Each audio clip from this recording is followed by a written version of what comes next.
Well, welcome to the New Hampshire Institute of Politics at St. Anselm College. My name is Neil Levesque, and I'm the executive director here. We have about 6 to 8 big events like this a week, so I encourage you to get signed up if you like civics, politics, economics, foreign policy. Get signed up on our website. You can find out about more exciting events like this that are happening. I just want to quickly introduce Adam Markham. He's the president of Clean Air Cool Planet. Adam has led Clean Air Cool Planet, nonprofit headquartered in Portsmouth since 2000. Mr. Markham has a background in science and conservation. For many years, led the World Wildlife Fund's international programs dealing with pollution. He has written extensively about the potential impacts of climate change and was a contributing author of the 1995 IPCC report. I'm sure you all know what that is. Under his leadership, Clean Air Cool Planet has helped businesses, college campuses, and local governments in helping New Hampshire and nationally tackle their energy challenges, reducing carbon pollution and reducing costs. I want to welcome you up, Adam, to your stage. Thank you.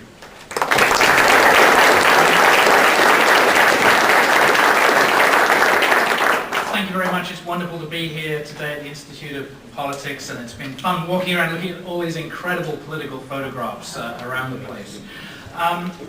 Clean Air Cool Planet is a non-partisan, non-profit, and we are working to find bipartisan solutions to environmental problems. And to that end, we're particularly interested in economically efficient policy solutions, and so that's why we're so happy to be involved here today. We're going to hear today a lot about how tax reform may help us solve many of our problems regarding environmental health and economic health. And that, I think, is why you're all here today to listen to Art Laffer in just a few minutes, so I will not stay any longer. I just want to introduce Doug Holteken from the American Action Forum. Doug has had a distinguished academic career holding faculty positions at Columbia and Princeton and Syracuse. He's a former director of the Congressional Budget Office. He was senior economic policy advisor to John McCain's presidential campaign in 2008. And he's now the president of the American Action Forum. So I'd like to welcome Doug Holteken.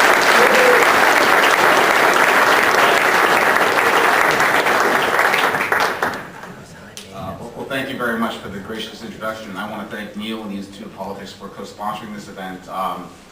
This is a great occasion, and I am delighted to have the privilege and honor of introducing Art Laffer. It would be a fabulous introduction if I were to simply introduce someone who had only one career. And Art has had many fabulous careers. He's been a successful businessman, and his leadership of Laffer Associates has been simply outstanding. And I encourage everyone to visit his offices in Nashville, the finest offices one will ever see. He's one of the leading policy advisors in the United States, and has held positions such as the chief economist at the Office of Management and Budget. He's been a consultant to the U.S. Treasury. He's been a close confidant to many influential politicians and advised them on sound economic policies for the United States to grow more rapidly. And he's also a distinguished academic. He's held positions at Pepperdine, at USC, at the University of Chicago. Anyone would have been proud to have one of those careers. To have before us today a man who's had all three, I think, is just a tremendous honor.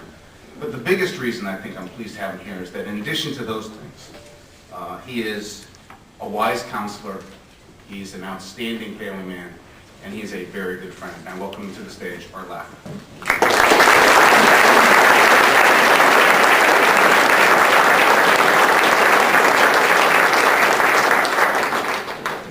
Gee whiz, that was... I'm so choked up, I don't think I can... No, I love it, thank you. It's a real pleasure. Douglas, thank you. That was very nice. In fact, it's fun to be back in New Hampshire, by the way. As some of you may know, I spent a lot of my youth here in this state. I was a camper and counselor at Camp Pemigewasset up in Wentworth, New Hampshire, if any of you know that.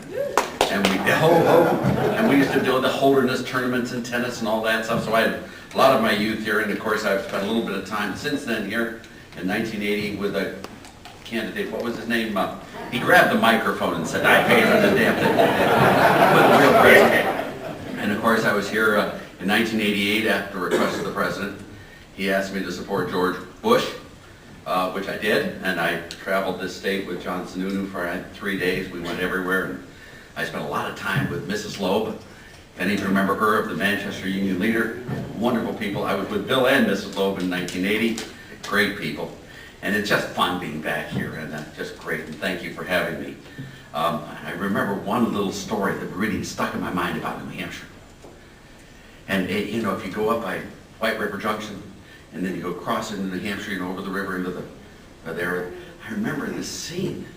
It was just amazing. There was this little farmer there, and he was on the side of the road there, and this great big Cadillac pulls up. You know the type I mean, the Texans there? Really big hat and had the horns on the front of it, you know the type there. And this Texan pulled up next to this New Hampshire farmer, and he leaned out the window and he said, "Excuse me, can you tell me, is this your spread right here?" And the farmer said, "Well, I guess we call it a farm here, but it is my spread, if that's the word you choose to use for it." He said, "Well, can you tell me how big you got this spread right here?" He said, "Well, the one corner over there, you see the big oak tree, that's one corner, and the bridge right over there, the creek, that's the other corner. My house is right down by the other, and then we have this little thing over here, the shed. That's the other corner, that's my old property, my farm." The Texan looks at him and gets this big smile. He said, "I don't know if you're going to believe this story, but I have a spread out in Texas. And I can wake up in the morning before the sun done riz, and I can drive my car right on my property all day long. And by the time the sun sets, I have not reached the other end of my property. Can you believe that?" He said, "Well, yes, I can. I once had a car like that myself."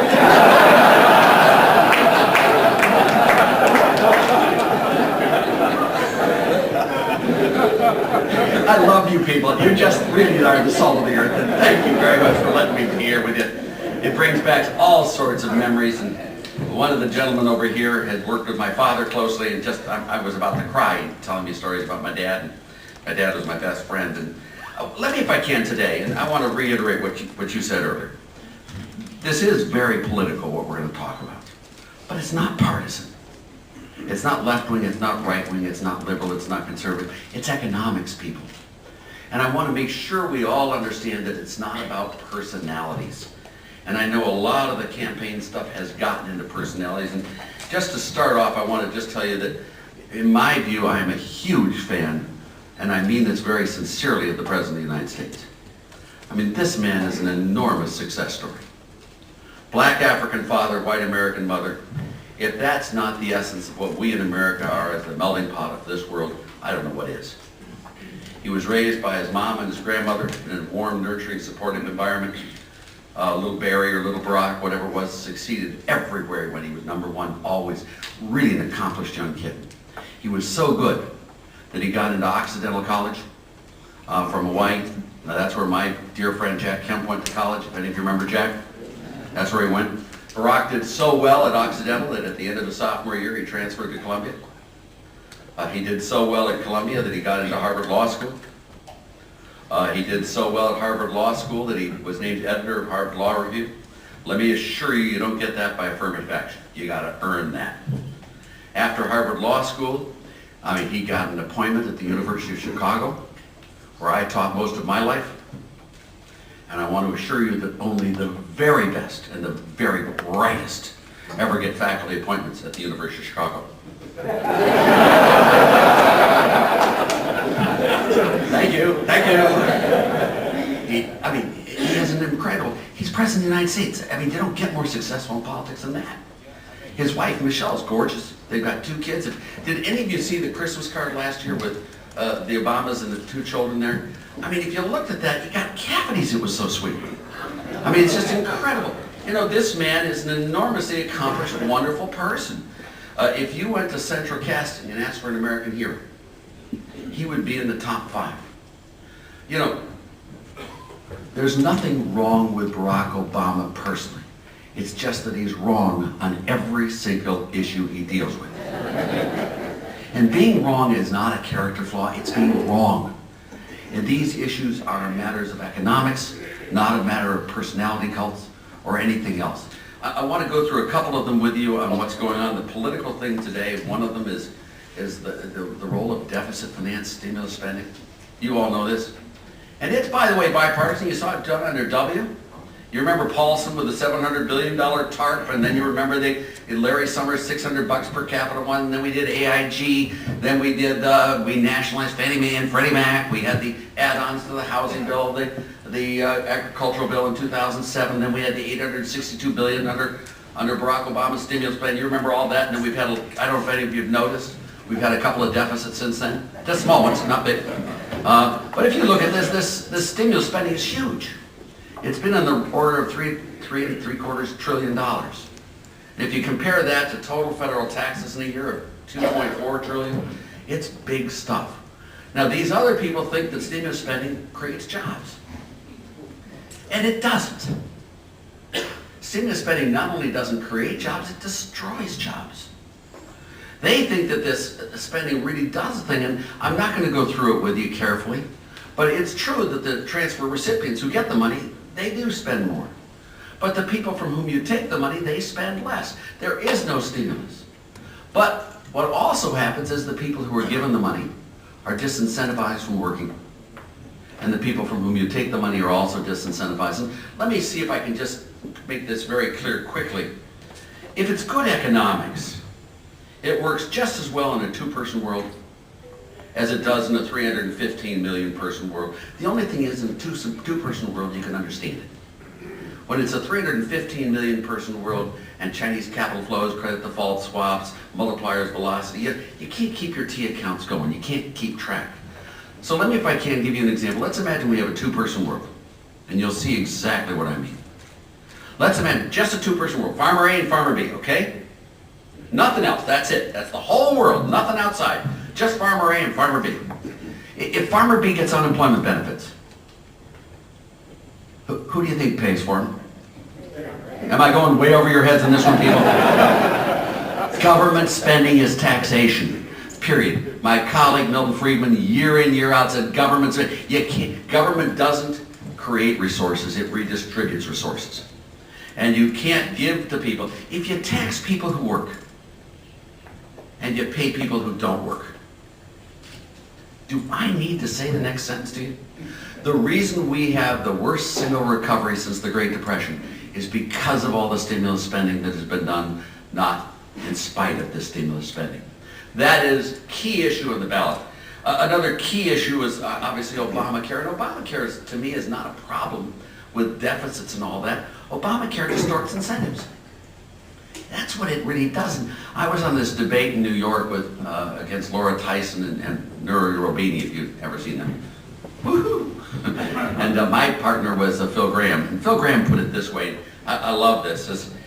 The problem with Obamacare, he said, like any insurance plan, you pay a lump sum in, and then you get the product below cost. That's what insurance is all about. And if it's a federal program, the government puts the money in and you get the product below cost. Phil Graham said that the numbers came out that you actually had to pay about 5 cents on the dollar for medical services that you got. You with me on that? The way he puts it, I love it. He says, well, if I could get my groceries the way I can get my health care for 5 cents on the dollar, I'd eat real well. And so would my dog. Listen, very simply, Obamacare is like putting me in a smorgasbord. It's not smart. I'm going to way overeat. And I'm going right to the caviar until I throw up. That is the problem with Obamacare. It's a huge distortion and a tax in the system without any benefits. The third one that's in a huge debate today, and then I'm going to segue into what I really want to go on with you here, is tax rates. Tax rates and revenues. That Frenchman from the Midwest, what's his name, Buffet? Warren Buffet, you know the one I mean. He says you got to tax us billionaires more and us trillionaires more. And, every single time we've raised tax rates on the rich, revenues as a share of GDP have come down. They really have. If you look at it from the 1920s, where they cut the highest rate from 77% down to 25%, revenues from the top 1% of income earners went way up during that period, in spite of the fact that the highest tax rate was dropped from 77% to 25%. During the Great Depression, when rates were raised up through the ceiling there, tax revenues from the top 1% of income earners dropped as a share of GDP. When John F. Kennedy, my hero, cut the highest marginal income tax rate from 91% to 70%, we had a thing called the go-go 60s, just like the roaring 20s. Boom, when you cut those tax rates. Tax revenues from the top 1% of income earners went up. When you had what I like to refer to, again, you guys know them personally, but I didn't know them all personally. I knew a bunch of them personally. But what I like to refer to as the Four Stooges, Johnson, Nixon, Ford, and Carter. The largest assemblage of bipartisan ignorance probably ever put on planet Earth. They raised taxes throughout the whole process. Revenues as a share of GDP from the top 1% of income earners went down. And then, of course, when he became president. When the real president took office in 1980, we cut taxes a lot. And they've been cut over a lot of years. We cut the capital gains tax in Steiger-Hansen, you remember that one? And then Reagan cut the highest rate from 70% to 50%, now down to 28%. And we cut taxes on everyone who crawled, everyone who ran, everyone who sat still, everyone who jumped, everyone who flew, everyone who swam. We couldn't find a tax that we didn't want to cut. And it didn't just stop with Reagan, it kept on with Clinton. I mean, when you think about Clinton, he had the biggest capital gains tax cut in our nation's history. He dropped the highest rate on capital gains from 28% to 20%, but even more than that, he exempted owner-occupied homes from ever paying capital gains taxes. He cut government spending as a share of GDP by more than the next 4 best presidents in U.S. history combined. He put in welfare reform, the idea that you actually have to look for a job to get welfare. There you go. How unfair of you. I mean, if you look at Clinton, he also got rid of the retirement test in Social Security. If any of you remember that, the retirement test in Social Security. I mean, Clinton reappointed Reagan as Fed chairman twice. I mean, you're amazing president there. If you look at revenues from the top 1% of income earners, in 1978, revenues as a share of GDP were 1.5% of GDP in 1978. Of total income taxes, the top 1% paid 17.5% of total income taxes. In 2007, revenues from the top 1% of income earners as a share of GDP went from 1.5% in 78 to 3.2% in 2007. Is that a good enough rise for you? They paid 42.5% of all income taxes in 2007 from 17. This is the issue. Do you raise taxes on theirs? I'm going to tell you, if you do that, you're going to play that film backwards and you're going to get less money and you're not going to have prosperity. These are the issues. What we really need to look to today, and what I really want to spend time with you today is on tax reform. And if you look at tax reform today, it's more than just cutting every tax. It's how do you collect the requisite revenues you need to run government.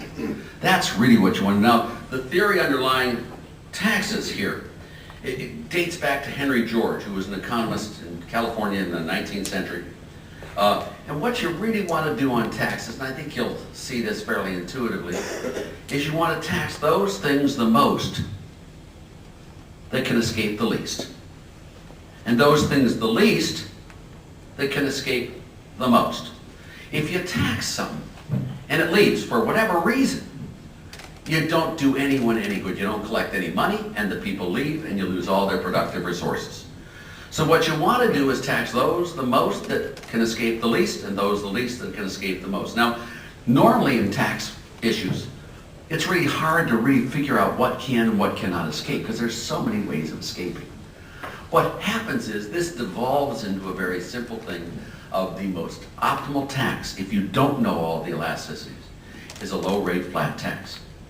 And I'm going to describe it to you this way because there are 2 types of incentives in this world.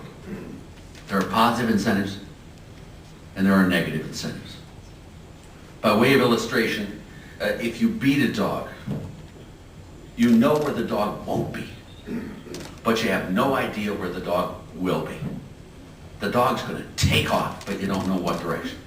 If, on the other hand, you feed a dog, which is a positive incentive, you know exactly where the dog will be when you have the food. It's going to be right there by the food.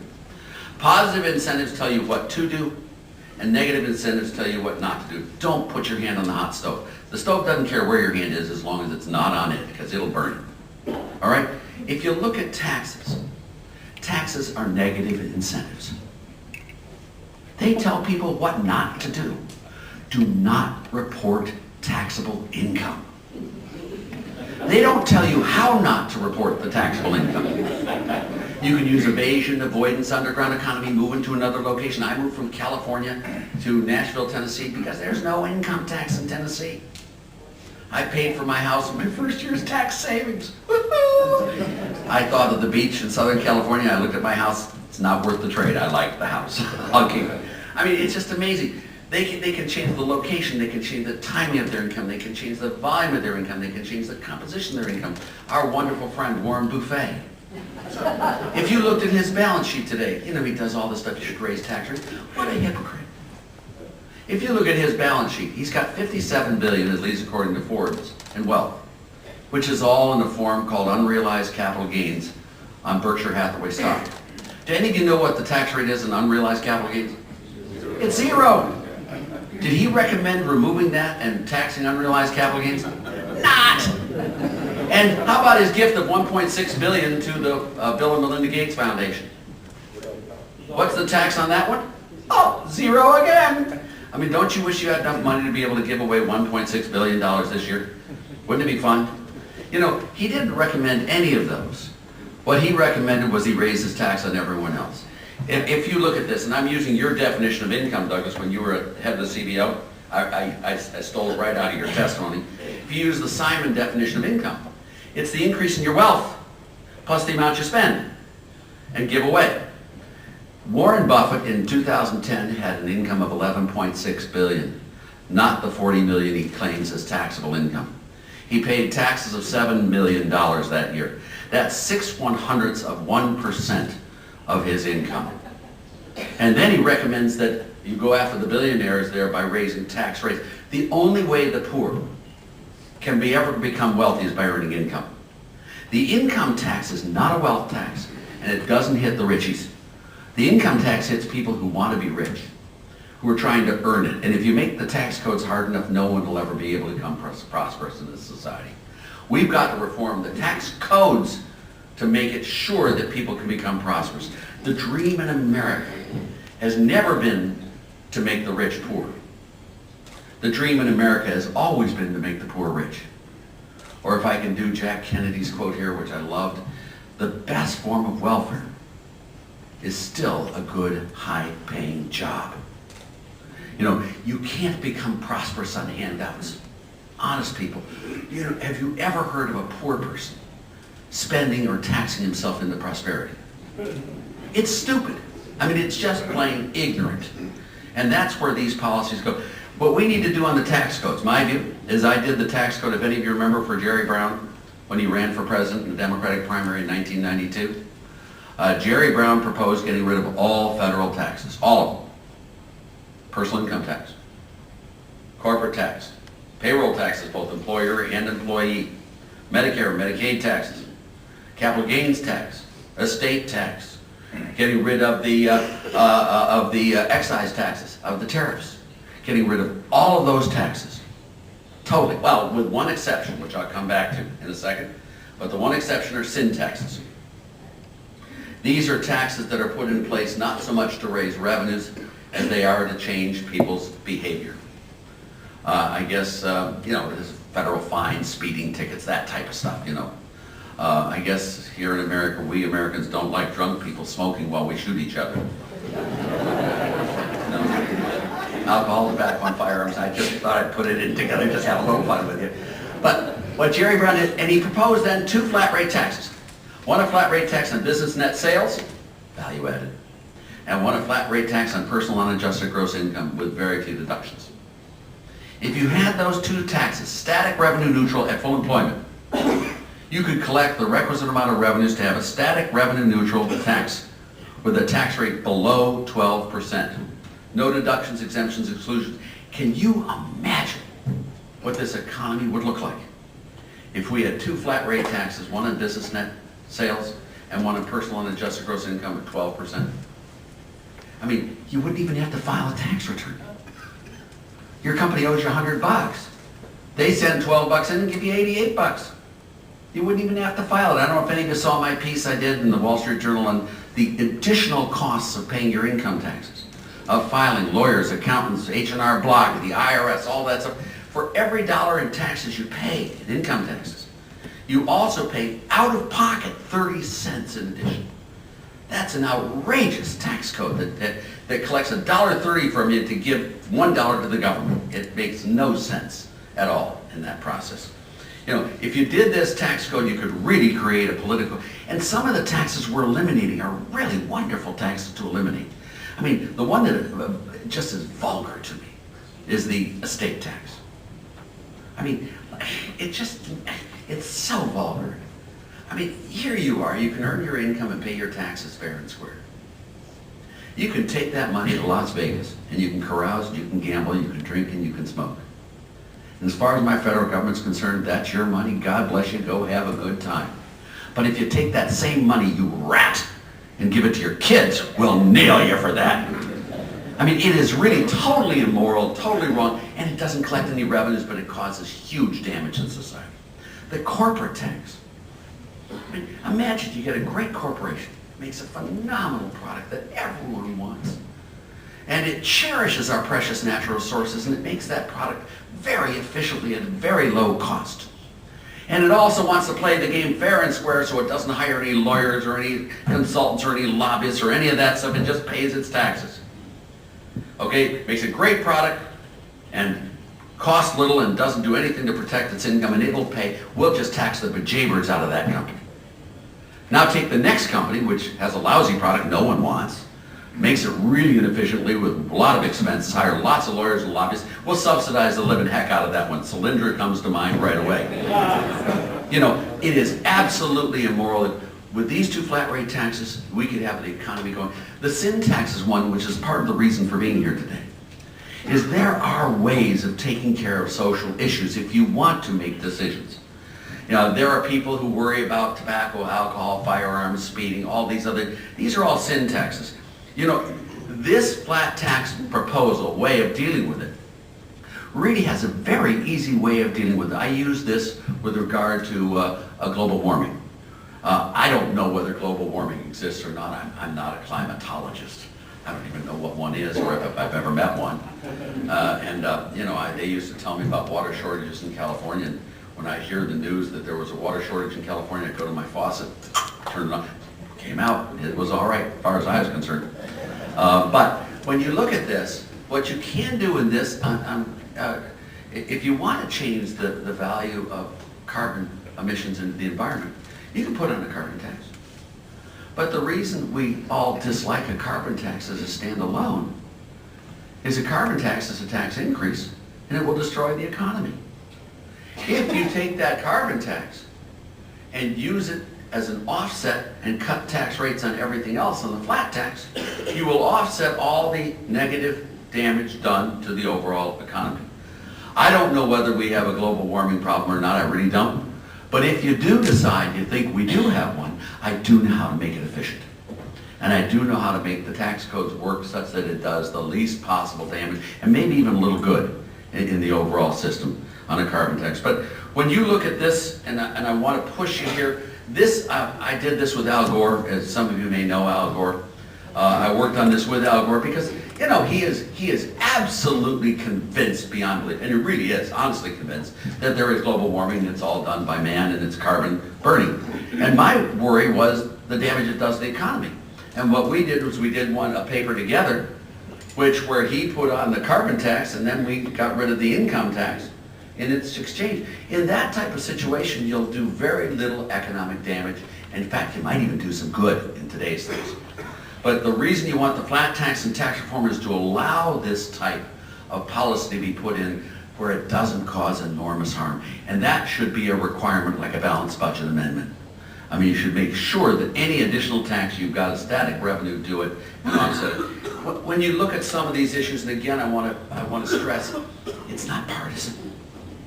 I mean, it is political, but it's economics, people.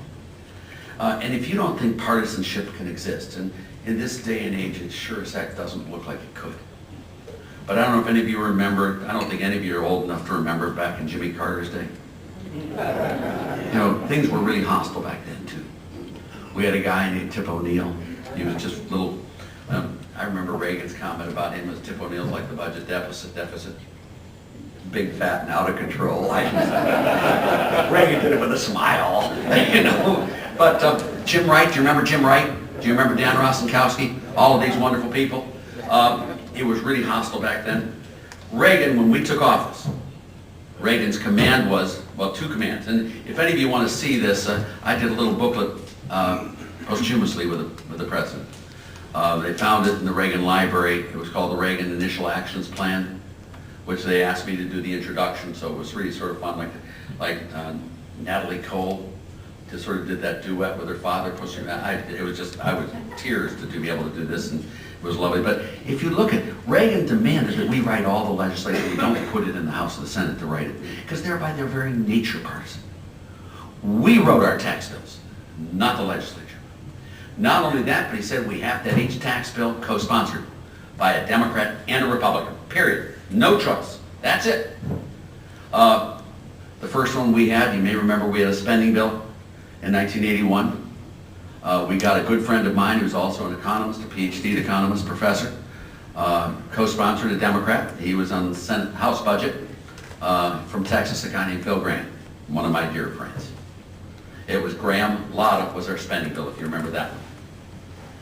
When we went to the tax bill, the tax rate bill, we had to get a Democrat there, and again, a good friend of mine who was also a PhD economist, professor of economics, and a congressman. He was from the Caprock area up in Lubbock area around Texas up there, had Mahon's old district in Texas.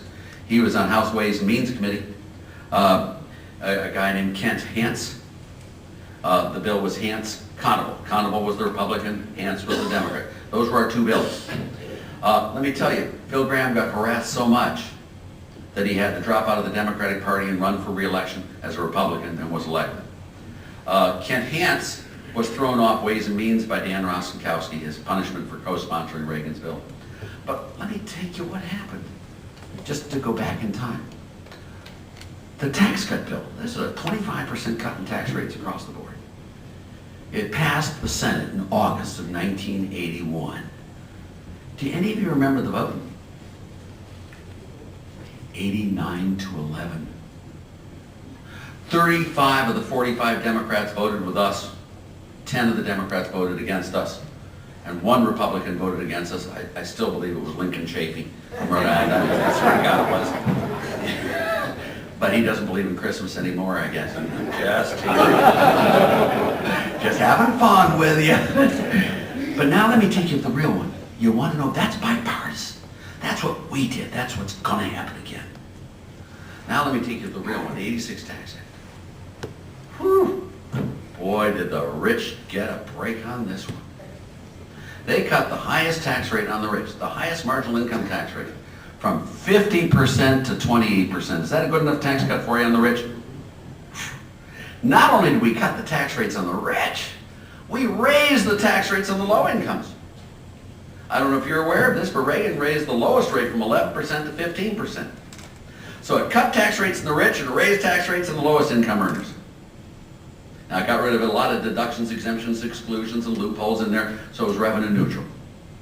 The vote on that bill, please, help me on that one. Come on, help me. 97 to 3. Simon, Melchior, and one other Democrat voted against it, and 97 senators voted for it, including Al Gore, Bill Bradley, Chris Dodd. Oh no, Joe Biden. Oh my goodness. Not only Joe Biden, but Alan Cranston. I mean, that wasn't only Sam Nunn and Dave Boren. It was that, and none other than Teddy Kennedy. Bipartisanship is not dead. Good economic tax reform is the sine qua non of prosperity in this country. And if it's done correctly, it can be done in such a way to be enormously flexible, to be able to take over and accomplish and inculcate policies that are really necessary for the nation. It's an enormously flexible system that allows us to go forward. And with that, I'm going to throw it open for questions. Yes?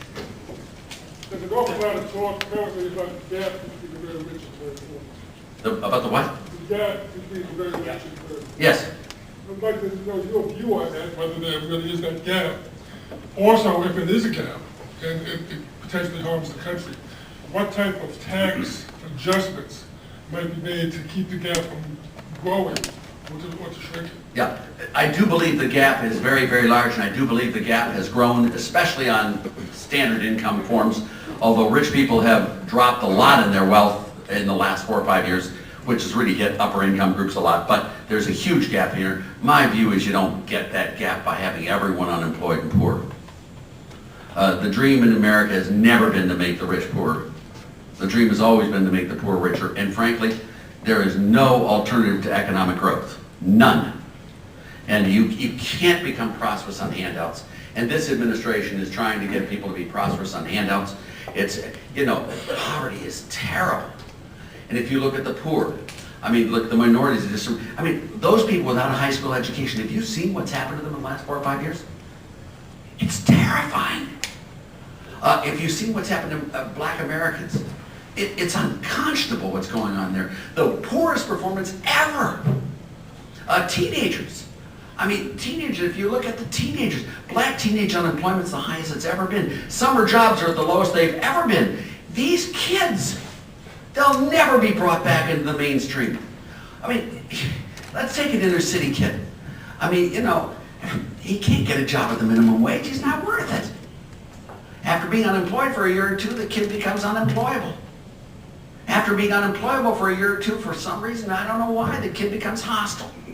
And then you have to spend a fortune protecting yourself from him.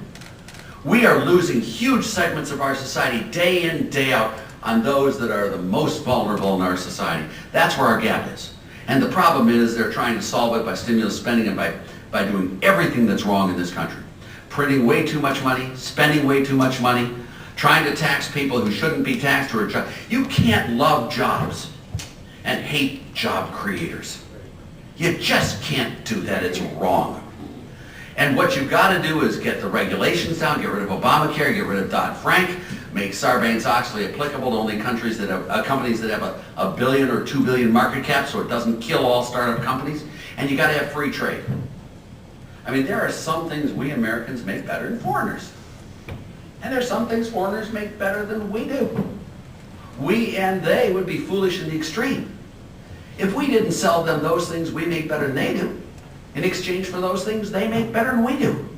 It's called the gains from trade. It's called comparative advantage. David Ricardo, hello. Has Obama ever heard of it? And this is what has to be done. I was a little disappointed in your state because the evidence is so clear. But, the right to work really does increase a state's economic growth. Yeah, it really does. Look at the 22 states with the right to work bill and look at the 28 states that don't have it. Take a look at the growth rates. And take a look at what happens when a state adopts a right to work bill. What happens to its growth? And I can go on and on. But you've got to create growth. And that is the only way of removing that gap. Benjamin Hooks, again, I don't know if any of you remember Benjamin Hooks, head of the NAACP. A great American. But his comment was, with tongue-in-cheek a little bit, he said that blacks are hired last and they're fired first. The only way we're ever going to get jobs and keep them is if there are so damn many jobs around, they've got to hire us. And that is the way it's going to work, and that's the way you bring that gap down. You don't make the successful unsuccessful and say we've eliminated the gap. That's silly. Yes, sir. I'm fascinated by your recollection about the tax code changes during the Reagan administration. Because we're so far away from that. I know. So far away that I don't think how do we get to that place again where, is it a lack of leadership? Is it someone at the top that can inspire the country to go to a common place where we can actually get our deficit in a position where we can actually start closing the gap? Yeah. I know you guys go through something here that's a huge ritual every 4 years. And it's in both parties. And it's really an amazing thing you do. But it is very hard to tell what a candidate will do if elected. It is really very difficult. The Mexicans have a phrase for this. is that the sash makes the man.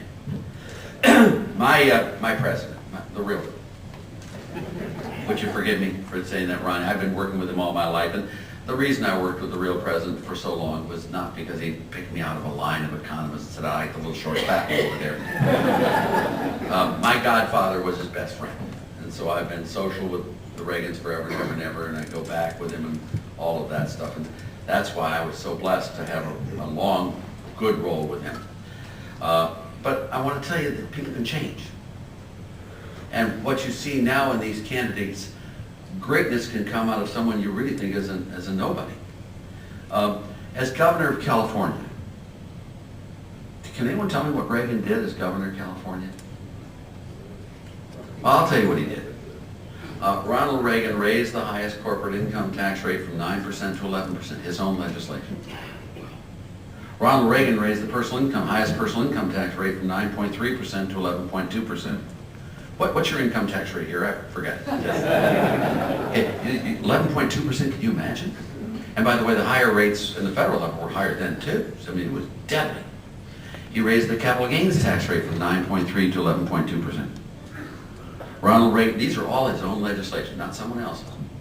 Ronald Reagan also was the biggest social spender of any governor up until that time. Ronald Reagan started the first, I think was the first in the nation to have a criminal furlough program, where the criminals get out on the weekends so they can practice their skills on raping, pillaging, robbing, murdering, and stabbing, so they won't lose those skills when they finally get out of prison. Okay.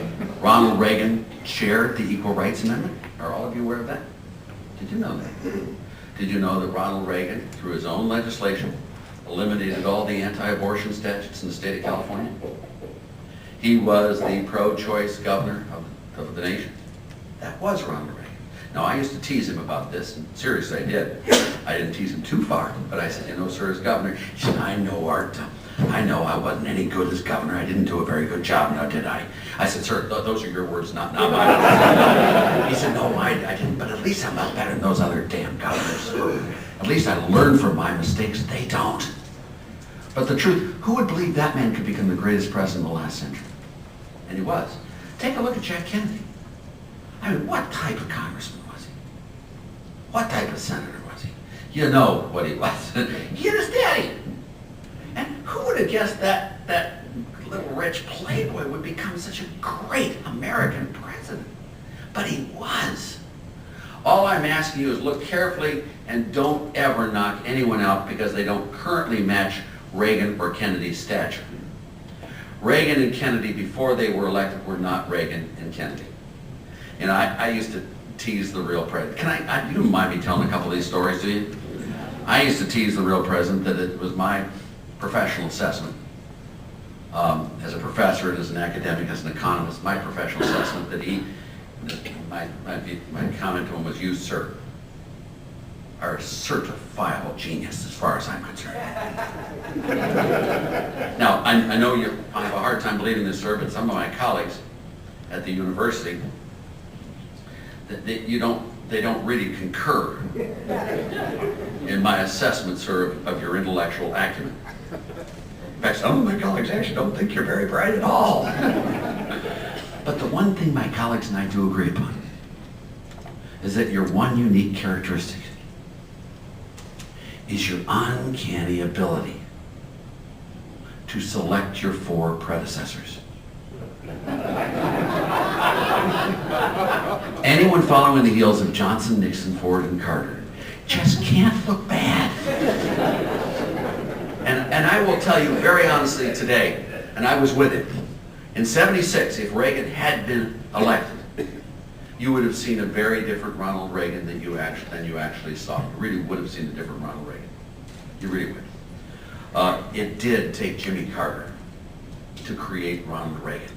And in the same breath that took Jimmy Carter to create Ronald Reagan, you can't imagine the great president that's going to follow Barack Obama.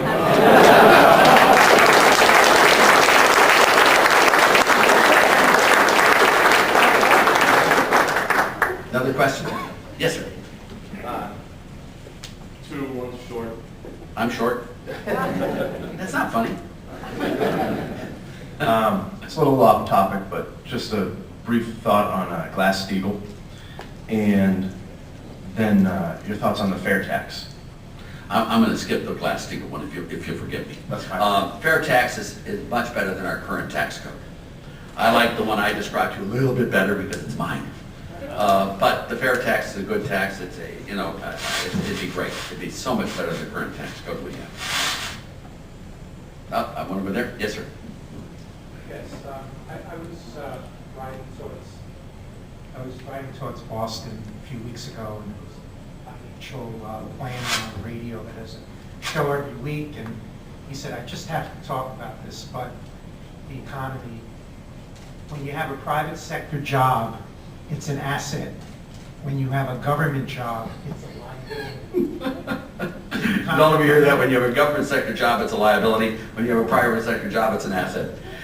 Milton Friedman had a beautiful, these are great one-liners. There's some government jobs that are wonderful, and there are some private sector jobs that are horrible, okay? But it's a good sort of generalization, what you just said. Milton Friedman said the way to get this economy going is destroy all the roads between the suburbs and Washington, D.C. Then just so they can't get to work, we'll have a much better economy. It's about Obama adding government jobs. I understand. I know. And a lot of people think the way Obama does it. By the way, we do need government. Now, you all know that. I mean, but what you want to do is make sure that the costs of paying for the government services are less than the benefits you get from the government services, plus the toll for the troll of taking the money and putting it out. That's all. And when you go beyond that, you're going way beyond that, and you're causing damage.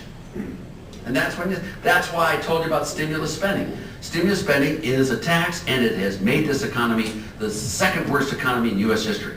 The worst economy since the Great Depression. And the only reason it's not worse than the Great Depression is because we didn't do the second round that Obama wants to do. And that's raise taxes. I mean, do any of you know what happened during the Great Depression? 1930, Hoover signed the law of the Smoot-Hawley tariff, the biggest tax increase on traded products in U.S. history. Down we came. He suffered this big, huge revenue losses there. We had a big deficit in the U.S. And what did this rocket scientist do? 1931, he passed a tax bill. Now, forgive me, Art Laffer, all you think about is taxes all the time. I graduated from Yale, and my classmate, dear friend, Bill Nordhaus was there. We used to debate. And Bill Nordhaus always used to say, all Art Laffer ever thinks about is tax rates. Well, heck, all I ever think about is sex. But at least I don't talk about it. So to Art Laffer, the whole world, I mean, Art Laffer's like a hammer. The whole world to him looks like a nail. You know, but seriously, they passed this tax bill in 1931. It took effect on January 1st, 1932. Forgive me if this is just too small to really shouldn't be mentioned because it's just not important. They raised the highest marginal income tax rate from 25% to 63%. Is that good enough raise for you? And they narrowed the brackets down. They raised the lowest rates too. They put on excess tax and everything. The walk, jump, swam, reel. They put on a gift tax. They raised the inheritance tax. They did the corporate. I mean, they did all those. And then Roosevelt took over. Roosevelt won the election. Took over in 1933. Did the Bank Holiday Act, which you all know what that did to monetary policy and all that. But then Roosevelt couldn't get enough money for spending, so in 1935, he put on a little bit of extra tax. They passed a bill that took effect on January 1st, 1936. It raised the highest marginal income tax rate from 63% to 79%. That good enough for it? On up to 83%. Continued on up to 83%. Raised the estate tax to only 90%. Put on a 25% annual retained earnings tax. You know how they're all worried about companies having cash. Why aren't they spending it to get America? Well, let's tax them for holding that cash. I mean, that's what they did. You wonder why it was the deepest, longest, worst depression in the nation's history. If we let these guys do that to us, you deserve what you're going to get. And it will be ugly. Yes, sir. So you talk about the importance of free trade, and with Perhaps China's currency manipulation, what steps would you take in that regard? Let me imagine we had a country, and I'm going to do this. Let me imagine a country that manipulated their product prices so much so they gave all of their goods free to us. Should we nuke them for doing that? How rotten can they be to give us all their goods free of charge? What people don't understand, it's not jobs that matters really, it's spending that matters, it's income that matters. And you know, when foreign governments subsidize a product or anything like that, and we get it below cost, are you going to complain? Do you go to a store and say, God, you should not sell that to me below cost. I want to pay retail, if not higher. No. The point of it is, whatever they do, I would suggest to those countries not to manipulate their currencies and not to subsidize their export. That's bad for them. But if they do it, why not just take their goods for free?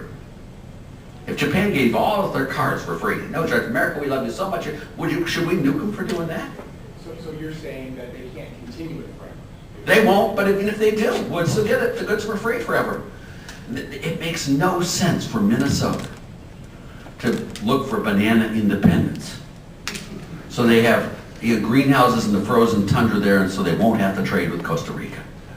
It's silly. And just as silly as energy independence. It is just stupid to have energy independence. But nonetheless, Congress is looking at laws to close that gap with China all the time. I know. They should come take my cars. I'll teach them what free trade really is. Free trade is really free trade. Yes? Right here. Okay. I have a question. You haven't talked about the, of all your examples that you've given about when tax cuts have led to rapid growth, one that seems to be missing is the George W. Bush tax cuts in the early 2000s, where we had those 2 rounds and the marginal rates were cut for everybody. Yeah. But we seem to have very sluggish growth. We had the jobless recovery, we had relatively low growth, and then of course we ended up with the housing bubble and the crash that came after. So can you comment on that? And also what if anything, if not TARP, if not stimulus expenditures, what could have been done to keep us from a second Great Depression? I like the second one better. I'll come back. But let me do the first one. I'm not a W fan. Sorry. I'd like to tell you I am. I would not have voted for the first tax bill at all. There were no marginal rate reductions. The second one had a few marginal rate reductions that I probably would have voted for. That was after 9/11. But what I remember George W. Bush is overspending. And not only overspending, he did the Larry Summers $600 per capita one. He did the farm subsidy one. He did the housing bill one. He did bailout of AIG. He did. Do you remember Paulson? Hank Paulson standing there before Congress with his little bill, squealing like a 5-year-old in a scary movie, grabbing himself, you know, asking for control over $700 billion in a 4-page bill. By the way, that's congressional pages because they have big, wide margins. They're triple spaced. They have their letters are printed big. It's reading about 3 paragraphs. And he said, we can't have any hearings. The world's going off the edge. Do you all remember that? I've been in the White House a lot over my years. And I can tell you, whenever politicians make decisions, when they are either panicked or drunk, the consequences are rarely attractive. And that I was there at Camp David when they came down from the mountain with the tablets on the 10% import surcharge, the wage and price control, the devaluation of the dollar, the job development credit. I was there when they did the cover-up for Watergate. I was there when Jerry Ford did his whip inflation. Now, remember, that's when I was at the restaurant with my classmate Dick Cheney and Don Rumsfeld trying to explain to them that a 5% tax surcharge won't get 5% more revenue. You'll get less than that. You may still get more revenue, but you'll get less than that. And remember Jimmy Carter's National Energy Plan? I loved it. God couldn't have created a greater example for me of stupid politics. I mean, we had the Arab oil embargo. It's true, we did. That's a real problem. So what does this guy do? Well, we're running short of energy and of oil and of energy, so he puts on wellhead price controls on the oil wells in the U.S. Now that stimulates supply now, doesn't it? Then what he does is he puts on an excess profits tax on oil companies to guarantee they won't produce any more oil. And lastly, he does gas rationing at low prices. So you have the long lines you had to drive through to get gas. Do any of you remember that stuff? How bad can it get? You know, if you look at Obama, that's the only thing that's close to Jimmy Carter. I mean, it really is. You know, Herb Stein back then, if you remember Herb Stein's famous theory, he was able to prove mathematically that the length of the gas line could never exceed the length it took to drive through with one full tank of gas? Now let me go to the second part of your question on TARP. My preferred thing is literally get a brown paper bag, put it over your mouth, and breathe in it until you calm down. And then slow down. You know, we have had many, many, many financial panics in this world, and they lead to, and then they're done. They're gone with. And then the world restarts again. Those who, those who borrowed too much in their houses, didn't have enough equity in them. There were banks that made loans that they didn't have enough capital for. I'm sorry, but it's not my money you're spending your own, and go under and let someone else come back in and do it again. It's called creative destruction. You cannot have a profit system without losses. You can't. And if you prohibit people from having losses, you'll guarantee you'll never have profits and never have economic growth. Witness the current economy. Now, TARP, okay? I mean, all of my friends, and they were great. Steve Forbes and Jack Kemp, and all of them wanted to do TARP. I wrote in the Wall Street Journal at the end and go, don't do it. It's the wrong thing to do. Let this thing happen. But no. But now, pretend you were going to force me. Dr. Laffer, enough of this stuff. Don't do anything, always don't do anything. Don't do anything, cut taxes, don't do anything. All right. You've got $3.75 trillion to spend or do with as you want. Okay, that's the money. What would you do? I'll tell you exactly what I'd do. I'd have a federal tax holiday for a year and a half. No income tax for a year and a half. No corporate income tax for a year and a half. No payroll taxes, employer or employee, for a year and a half. No Medicare tax for a year and a half. No Medicaid tax. No excise taxes. No estate taxes. No capital gains taxes. No tariffs. No federal tax. $2.4 trillion a year. I'd go a year and a half and still be in exactly the same position they are now. Can you imagine what would have happened to this economy if we'd have no federal taxes at all for a year and a half? We'd be selling cars into central China, for God's sakes. We'd have the biggest boom. Grandma would be working overtime, scrambling with her false teeth. I mean, this would be a hyperactive society producing. If you want more production, reward producers. Don't reward consumers and take it away from producers and wonder why there's no production. It's dumb. No. Help me. I'll do one last one. Yes, ma'am. I saw you in University 999. Let me just say, I like the 999 plan a lot. I love the way it's delivered. 999. I thought Herman Cain was really cool, and I like it. It's very similar to the type of plan I described a little bit ago. And the reason I like what Herman Cain did was, I think a presidential candidate, especially in the primary, should describe the dream rather than the practical, detailed plan going to it. Because, practical details are what you do with Congress and work out all the things. And you know very well you don't always get what you want. And so, but when you describe that star, and that's the direction we're going to go, I love that, and I really admired Herman Cain for doing that. When I look at Romney's 59-point plan, and I've looked at it very carefully, it doesn't have the cachet of 999. It sounds more like 57 varieties, Heinz's.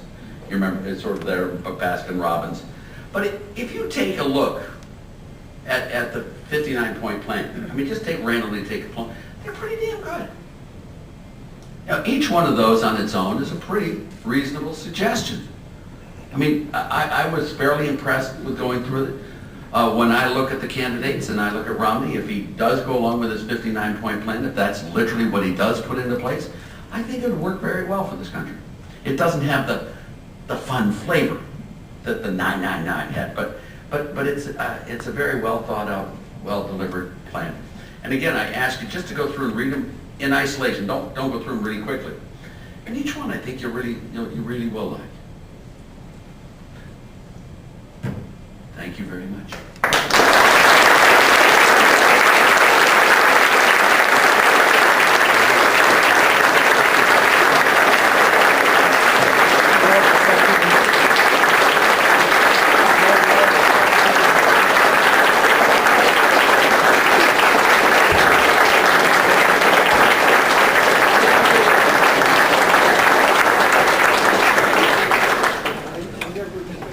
Well, this concludes our program today, and I want to thank the American Action Forum and the Clean Air, Cool Planet for putting on today's event.